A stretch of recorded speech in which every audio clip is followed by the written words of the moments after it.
Hello everybody, and welcome back to Occult Perspectives. It is Wednesday. It's just been a very relaxing day. And before I forget, I actually wanted to give you a tour of my room real quick. It's hard for me to see because the camera's flipped around the other way, but as you can see, the desk is all cleared up now and everything. Got the Bible there, some pencils, Xbox. That's what we play most of our stuff on the TV. And then here you have Isis and Osiris. And there's some singing bowls and ceremonial bowls right there. The fairies hiding up there. And then if we come around here yonder, okay, then you can see all the crystals as well. And those are on top of the bookshelf. Oh, this guy's a little crooked right here. Go ahead and fix him. Got some moldavite back there. Those stones are really unique and powerful and special. And there's the bookshelf. Yep, so that gives you a pretty good idea. There we go. Of what I have going on. And here now, the space is a little cleared, so that's nice for working, studying, and thus. So in the last video, and I actually meant to go back and see where exactly I had left off, but the last Bible video, I think maybe I'm on part 4 now. We've just been reading from Genesis. Let me go ahead and grab the book here. Let's see if I can find my spot real quick. Around where I was, we were talking about Cain and Abel specifically. Okay.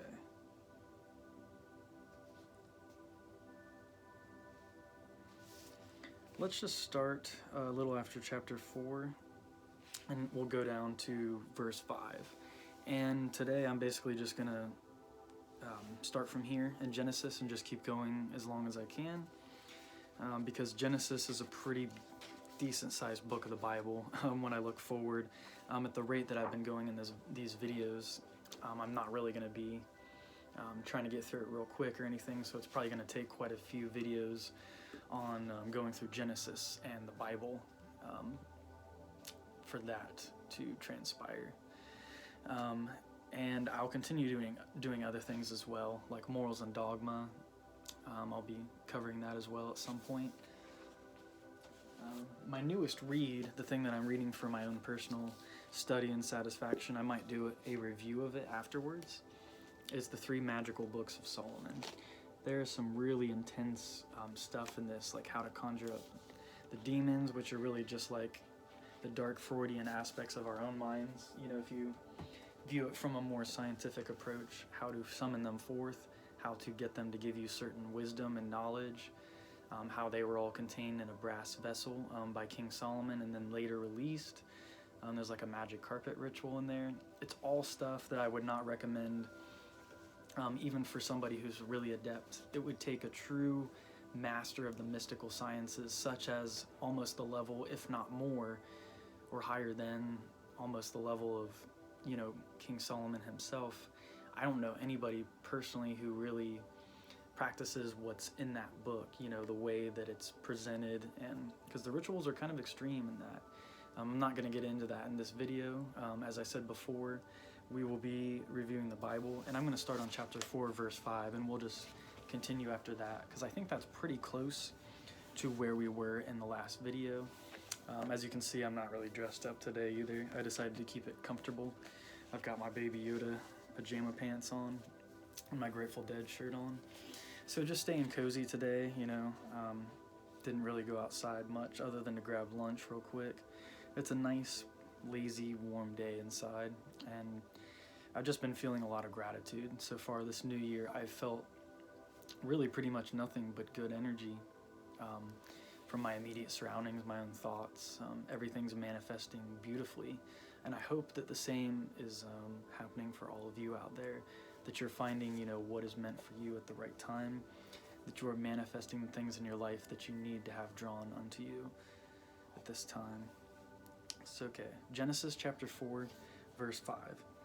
But unto Cain and to his offering he had not respect, and Cain was very wroth, and his countenance fell. countenance was a definition I was going to look up as well last time.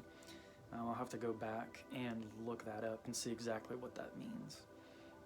And the Lord said unto Cain, Why art thou wroth, and why is thy countenance fallen? That thou doest well. Yeah, this is right where I left off, just about before the video. I ran out of memory on my phone, and now somehow I have a lot of data open, so I'll be able to do a lot of videos pretty much whenever I get ready to do them. I have plenty of space left on my phone, which is a really good thing. Okay. If thou doest well, shall thou not be accepted? And if thou doest not well, sin lieth at the door. We talked about this. The effort of doing good. You know, if you're working towards good, it's gonna reward you. If you don't do well, if you do bad things, you know, sin lieth at the door kind of deal. And unto thee shall be his desire, and thou shalt rule over him. Interesting. So the desire will rule over him if he does not do well. Maybe is what they're saying there. Chapter 4, verse 8. And Cain talked with Abel his brother, and it came to pass, when they were in the field, that Cain rose up against Abel his brother and slew him. S-L-E-W. So this basically just says that Cain went and killed his brother Abel. Verse 9. And the Lord said unto Cain, Where is Abel thy brother? And he said, I know not. Am I my brother's keeper? That's an interesting line right there. So the Lord basically is there, manifested already, to ask. And the Lord said unto Cain, Where is Abel thy brother? And he said, I know not. Am I my brother's keeper? So he's saying, am I supposed to be the one who watches over him? And now art thou cursed from the earth, which hath opened her mouth to receive thy brother's blood from thy hand. So Cain was the older brother. Abel was the younger brother. And he was supposed to, you know, be his caretaker and protector. We're supposed to look after and protect our whole families, you know, especially our younger siblings. We're supposed to lead by example. So the Lord said unto Cain, Where is Abel my brother? We already read that. Verse 10, and he said, What hast thou done? The voice of thy brother's blood crieth unto me from the ground. That's interesting. So he can hear like the voice, the spiritual voice of Abel, his brother. His blood crieth unto me from the ground itself, from hell, from inferno. And now art thou cursed from the earth, which hath opened her mouth to receive thy brother's blood from thy hand. So Cain is cursed from the earth, which he opened her mouth to receive his brother's blood from his own hand. Receive thy brother's blood from thy hand. Line 12 or verse 12. When thou tillest the ground, it shall not henceforth yield unto thee her strength. A fugitive and a vagabond shalt thou be in the earth. And I'm trying to remember what the definition of vagabond is. I think is like maybe a wanderer or something like that. It's in the lyrics of Can You Feel the Love Tonight. To make kings and vagabonds is how it's mentioned in that song. So from the context of that, I'm still not sure exactly what it means. A fugitive and a vagabond, so that would make sense. Maybe like a traveler, a gypsy of some kind. So now Cain, when he tills the ground, it will not henceforth yield unto him her strength. Mother Gaia will not lend Cain her strength any longer. Unto thee her strength, a fugitive and a vagabond shalt thou be in the earth. Sent to wonder, Cain is. And Cain said unto the Lord, My punishment is greater than I can bear. Behold, thou hast driven me out this day from the face of the earth, and from thy face shall I be hid. And I shall be a fugitive and a vagabond in the earth. And it shall come to pass that every one that findeth me shall slay me. So everyone that is going to find Cain is going to attempt to slay him. This is interesting. Because so far, as far as it says, is there's only Adam and Eve and Cain and Abel, so far as we're told in Genesis thus far, and we're only on chapter 4 so far. Okay, so let's back up just a little bit. I'm going to reread verse 15. So that's two words I need to look up the definition for, is vagabond and countenance, and maybe we can go back or read later verses and see how those two definitions fit into the context of the passages.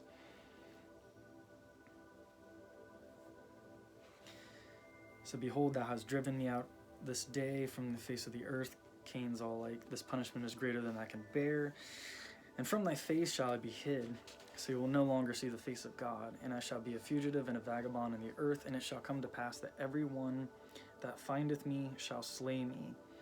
And the Lord said unto him, therefore whosoever slayeth Cain, vengeance shall be taken on him sevenfold. And the Lord set a mark upon Cain, lest any finding him should kill him. Interesting. It doesn't say what kind of mark it is. It kind of, for some reason, brought to mind the marks, the P's that are put on Dante's forehead in Purgatorio, when he's ascending Mount Purgatory, and with each sin, one of the P's is wiped away, and it means something in Latin is what the P stands for, I'm pretty sure, but I can't remember exactly what it is. I don't think it's Paradiso itself, or I'm sorry, Purgatory. And this whole thing of, therefore whosoever slayeth Cain, vengeance shall be taken over him sevenfold, on him sevenfold. And 7, as we know, is very symbolic. There's 7 chakras, 7 liberal arts and sciences. There's a multitude of other things that 7 corresponds with. It's a very divine number. When we think 6, it's more of a terrestrial or carnal number. 666 is the number of the beast or the number of man, but 777 would be more of an angelic number, and it's the number of the transmuted divine man. Okay, let's continue. So now we're going to move on to chapter 4, verse 16. And Cain went out from the presence of the Lord. Oh, I don't know if I mentioned the name Avenged Sevenfold, the band. One of my favorite bands comes from this as well. Vengeance shall be taken on him sevenfold, avenged sevenfold.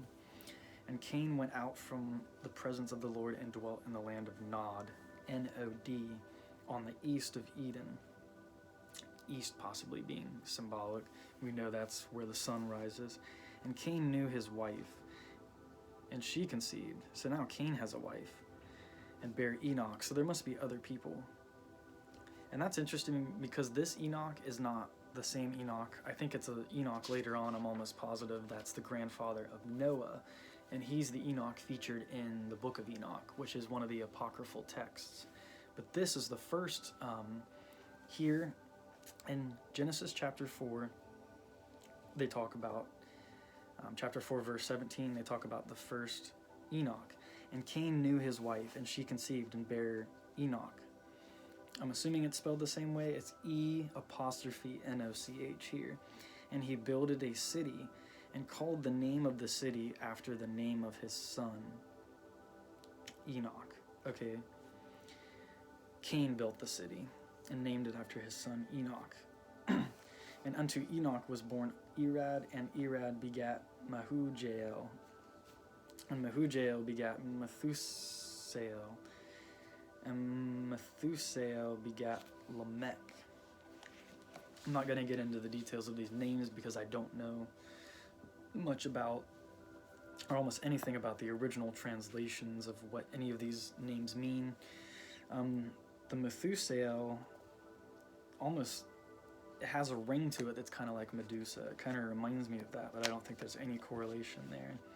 Methusael sounds really, something similar to that is also ringing a bell. It sounds really familiar to me. So this line goes down from Enoch until to Lamech. So this must be quite a few generations. It's like 3 generations after Cain at this point. And Lamech took unto him 2 wives. The name of the one was Ada, and the name of the other Zillah, has an apostrophe, Zil apostrophe Lah.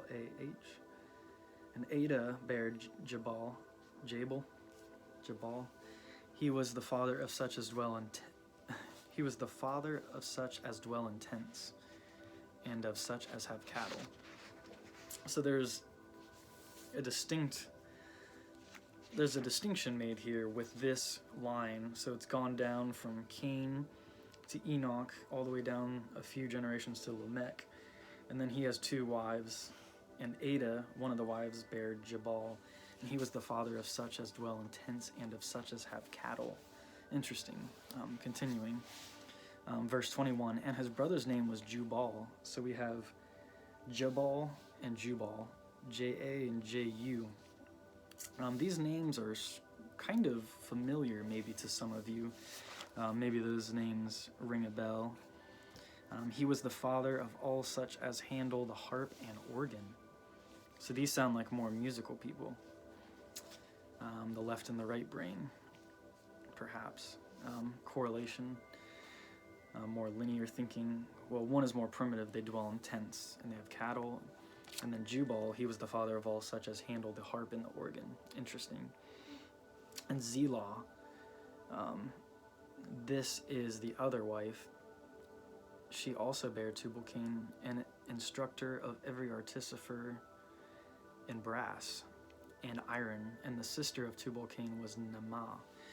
So the other wife, Zillah, is the one who gave birth to Tubal-Cain, which is mentioned somewhere in Masonic ritual at some point, and he's an instructor of every artificer in brass and iron.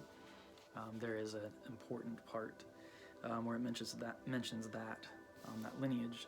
So let's keep that in mind as we move forward. There's already some Masonic lore here, pretty early on in Genesis. Pretty much anything from the Bible it's a very magical text. It's the story and the deeper symbolic meanings of what it is. It's the story, the power of the story is used as a current of energy and a current of information to transfer this mystical knowledge from one tradition to another. And Masonry is very synonymous and synchronistic with the Bible.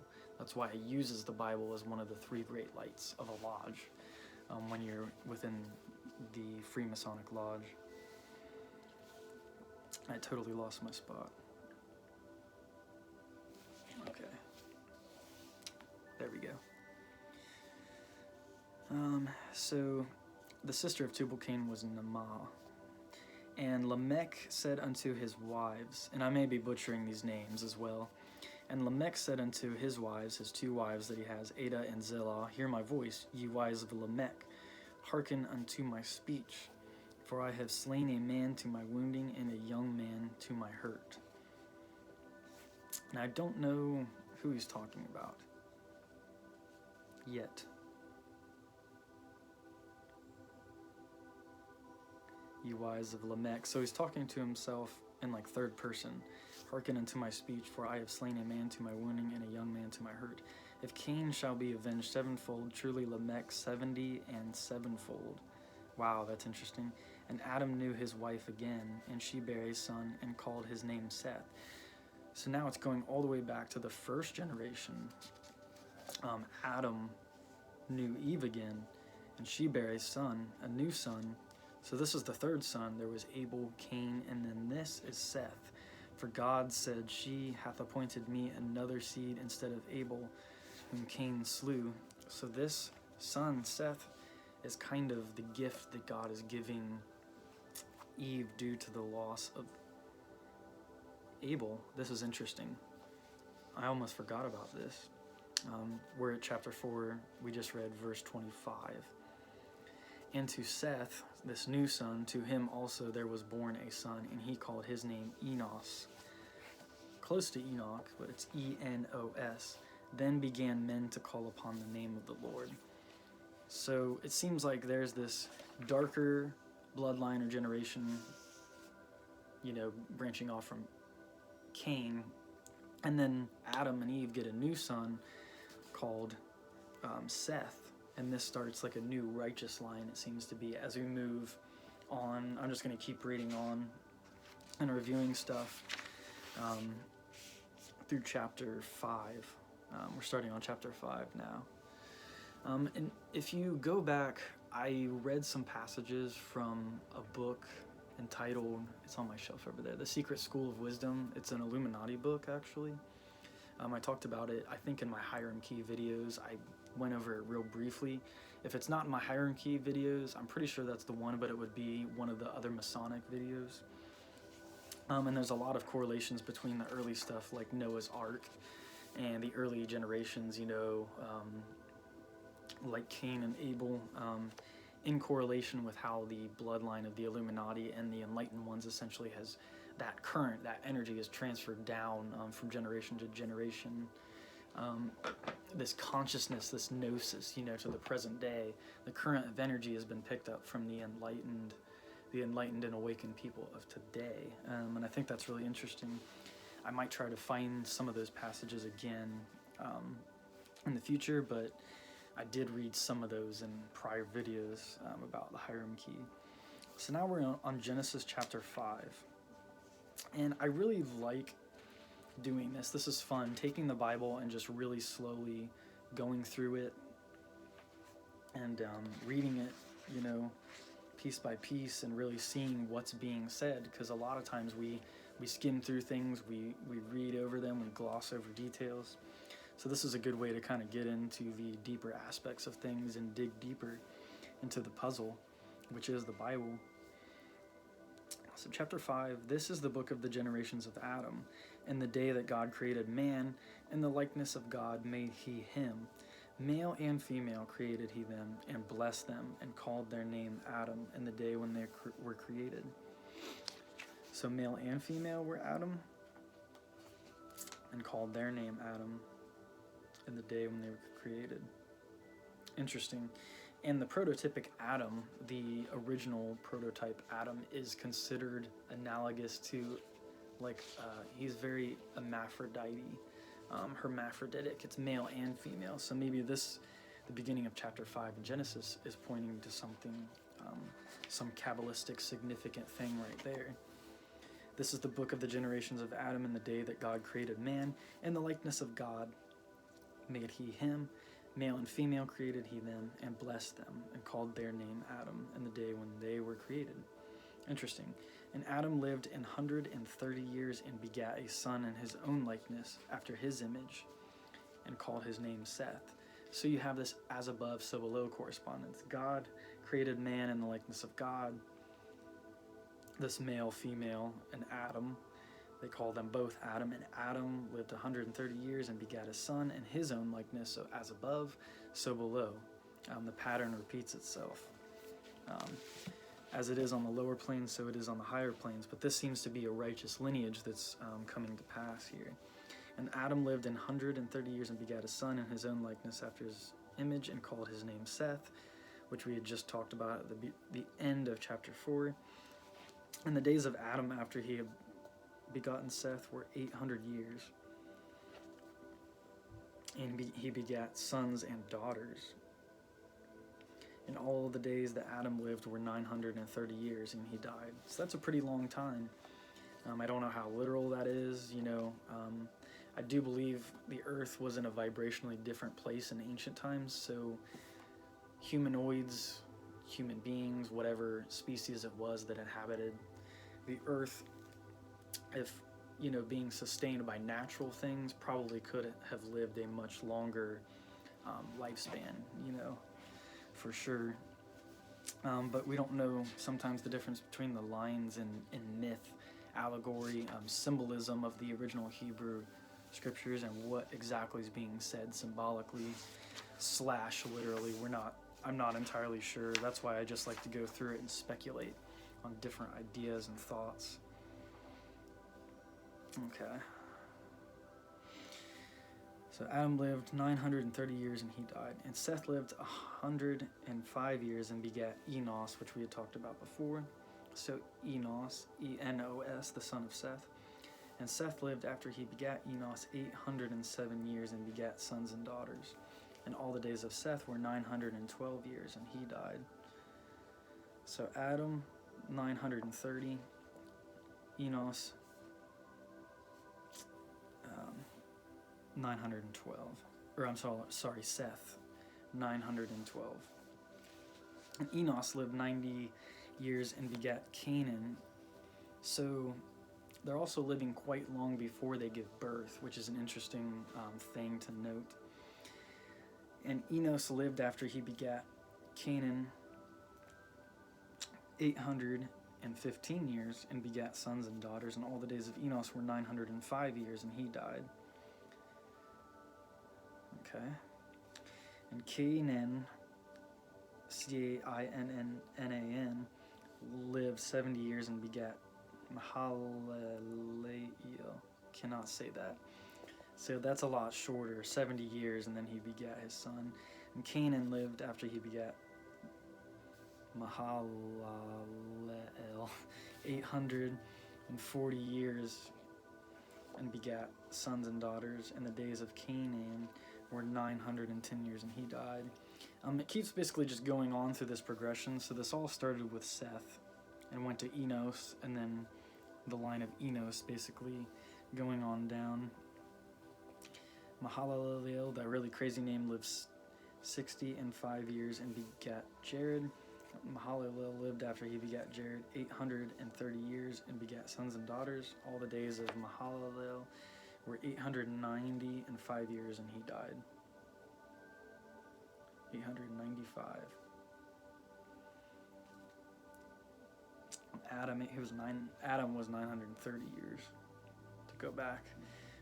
Chapter 5, verse 18, and Jared, with an apostrophe, Jared, lived 162 years, and he begat Enoch.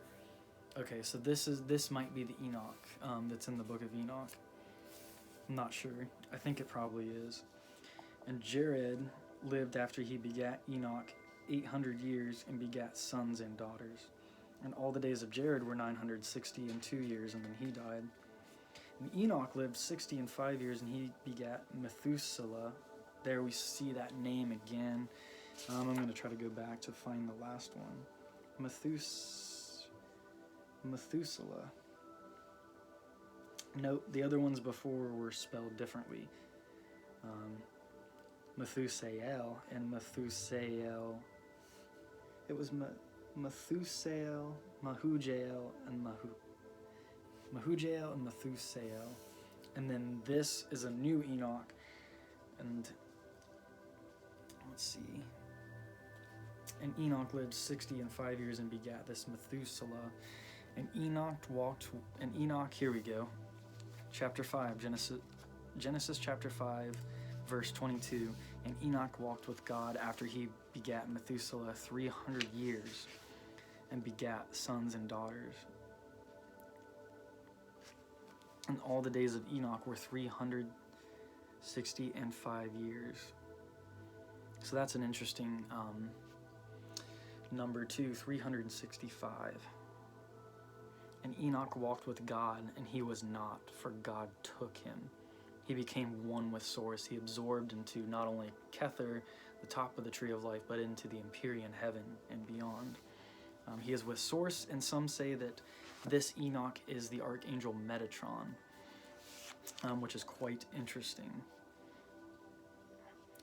And Methuselah, this is the son of this Enoch, lived 187 years and begat Lamech. And Methuselah lived after he begat Lamech 782 years and begat sons and daughters, and all the days of Methuselah were 969 years, and he died. So 969.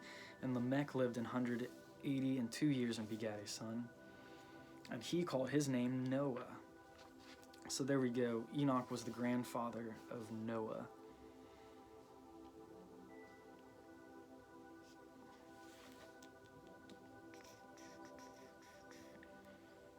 And Lamech lived 182 years, and he begat a son, Noah. So Lamech was the father of Noah.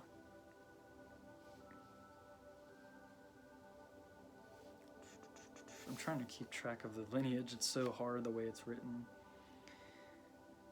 Enoch gave birth to Methuselah. And Methuselah lived 107 years and begat Lamech. And Lamech gave birth to Noah, so it's Noah's great-grandfather, it seems like. Because Noah, Lamech, Methuselah, and then Enoch is how it seems to progress.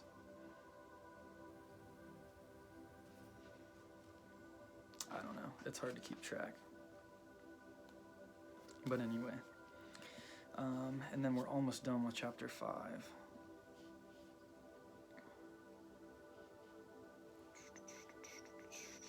So chapter 5, sorry, I'm losing my spot. I'm trying to keep track of all this information. It's almost easier to write notes for this. Okay. And Methuselah, chapter 5, verse 25. And Methuselah lived in 187 years and begat Lamech. Methuselah lived after he begat Lamech 782 years and begat sons and daughters. And all the days of Methuselah were 969 years, and he died. Lamech lived 180 years, 182 years. It's so weird the way they write it because it's so archaic. And 180 and 2 years and begat a son, and he called his name Noah, saying, this generation, this same person, I guess, shall comfort us concerning our work and toil of our hands because of the ground which the Lord hath cursed. Probably foreshadowing to Noah's flood, I'm presuming. And Lamech lived after he begat Noah 590 and 5 years, and begat sons and daughters. And all the days of Lamech were 777 years, and he died. So Lamech lived 777 years, 777. There's another interesting combination of numbers there, the 777, which we had just talked about earlier. And the last verse, and Noah was 500 years old, and Noah begat Shem, Ham, and Japheth. And you will, if you've seen the movie Noah, it's actually pretty cool. I think it's Russell Crowe, and those children should all be in that story. And it's a good movie to watch. So yeah, that basically wraps up. I just wanted to do a nice, easy, relaxing video today. We have now read chapters 1 through 5 in Genesis, the King James Version of the Holy Bible. Kind of talked about it, some of the occult implications of it. Just getting a review, rereading Genesis, and we'll just keep on going forward. In the next video, we'll start on chapter 6, the next Bible video we do. I might get back into ceremonial magic next. I might do Albert Pike's Morals and Dogma. I'm not sure just yet, but I've been enjoying life, taking it a little easier, making sure I'm staying on top of reading. As I said before, I would like to finish this and then maybe do a little book review on here, but because it is a really interesting read, the 3 Magical Books of Solomon, and it's authored by Aleister Crowley and MacGregor Matthews. Basically, they took these old documents. I think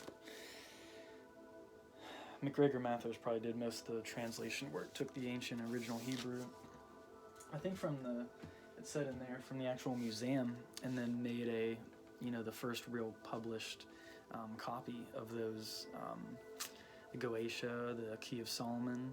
It's all very interesting stuff. It's brand new material for me, so I have really no intellectual authority on that subject. I know that Donald Michael Craig talks about it in Modern Magic in a more simplistic, linear way. That is what I was trying to say. A more left brain logical approach, and this is just pretty hardcore. The Solomon stuff is it's pretty hardcore ritual stuff, so I don't recommend it for anyone other than the most adept magicians and such. And when you get to that level of doing work, that level of mastery, you'll know you'll already know, because it takes such a profound level of preparation, mental, basically attention to detail, the ability to really just focus on something with such, pointed mindedness, that you don't get distracted in any way, shape, or form from doing the work. And it's hard to do that, even just doing the basic, ceremonial magic stuff sometimes, such as the LBRP. We just keep doing our best. I don't think it's, for me, there's really no rush. I'm here to transmute the earth as I'm here on this journey of life. I'm here to spread love and peace, and mostly to help spread the seeds of knowledge to those who are looking for this kind of stuff, who are hungry for knowledge and wealth, and really want to know more of a Western ceremonial Freemasonic background perspective on spirituality. That's kind of what I can offer from my unique perspectives. But I study lots of different things, and I like to stay pretty grounded. And I try not to be too polarized anymore. It's about staying in the middle path, not too much on one pole of the tree of life, not too much on the other, but staying centered, grounded, and connected to source. All these aspects constantly keeping us in equilibrium and balance. I think that's it for now, folks. I'm going to end this video. Please subscribe if you like my channel. Please like the videos, ring the bell if you want to be notified of new videos. I'm not sure when I'll be hopping on here next. I might have some time over the rest of this week. And if not, I will see you all later. Peace and blessings. Take care.